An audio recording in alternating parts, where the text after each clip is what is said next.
In a major verdict in the coal block allocation issue, the Apex Court of India has made it amply clear that hereon all allocations since 1993 till 2010 will be termed illegal.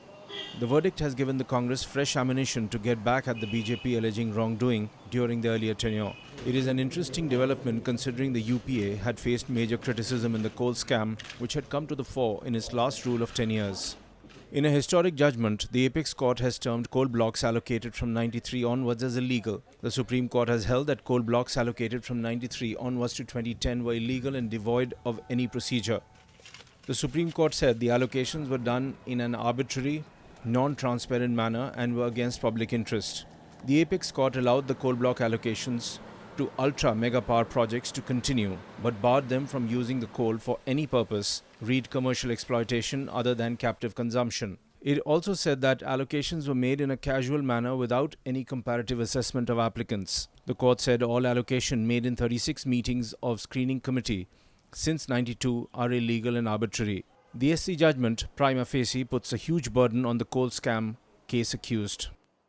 Since 94, it was a share of the current.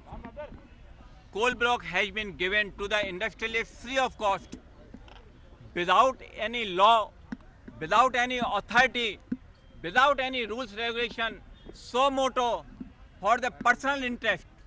Today Supreme Court has quashed all coal block which is allotted since 1994 itself, except few coal block which were given to the state government and directed that only state government can use it.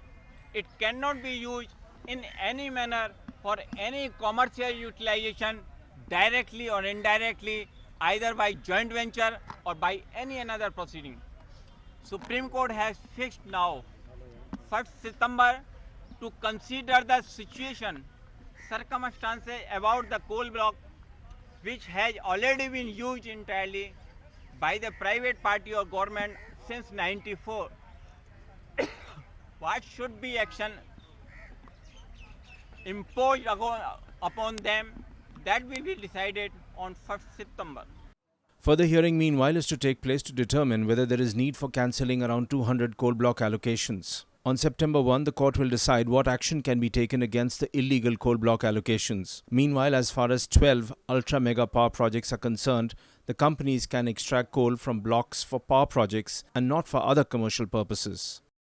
The Supreme Court, in a very historic judgment relating to the allocation of coal blocks by the central government between 1993 and 2009, has declared that all the allocations that were made by the central government, whether through the screening committee route or through the government allocation route to public sector undertakings, were all done in a totally non-transparent, arbitrary and sometimes malafide manner, and therefore all those allocations have been declared illegal and have been cancelled. A committee headed by a retired Supreme Court judge may look into what should be done for the reallocation of these coal blocks. There are options which are being kept open.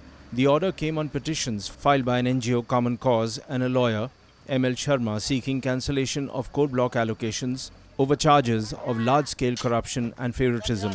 A CAG report had reported a loss to the exchequer of rupees 1.64 lakh crores.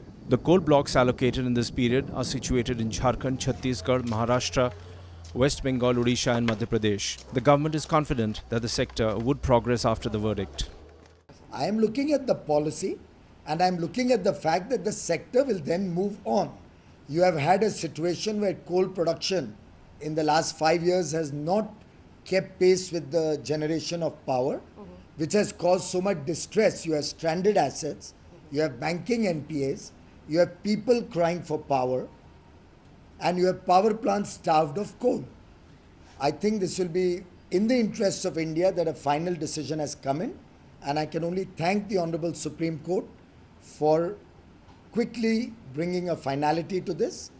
I think they've done tremendous work. It's a very, very long and detailed judgment, and I'm sure the sector will only progress further from here, one way or the other. Reports meanwhile are coming in that the CBI is likely to drop the case against industrialist Kumar Mangalam Birla and a former top bureaucrat in the coal allocation scam. उसी 93 से 2009 के बीच में एक सब period है 6 सालों का, 1998 से लेके 2004 तक का, जो बीजेपी के शासन का है। बीजेपी के अध्यक्षता में गवर्नमेंट बनी थी, श्री अटल बिहारी वाजपेयी जी उस सरकार के प्रधानमंत्री थे, और उनके शासन में जो एलोकेशन हुआ है, और हम पर आरोप कौन लगा रहा था? भारतीय जनता पार्टी के लोग। तो हम लोगों ने बहुत स्पष्ट कहा कि ये नीति, ये पद्धति उन्हीं के समय से चल रही थी। I always expected that Supreme Court may give a verdict that all these allocations did not have a legal basis and therefore it might cancel it.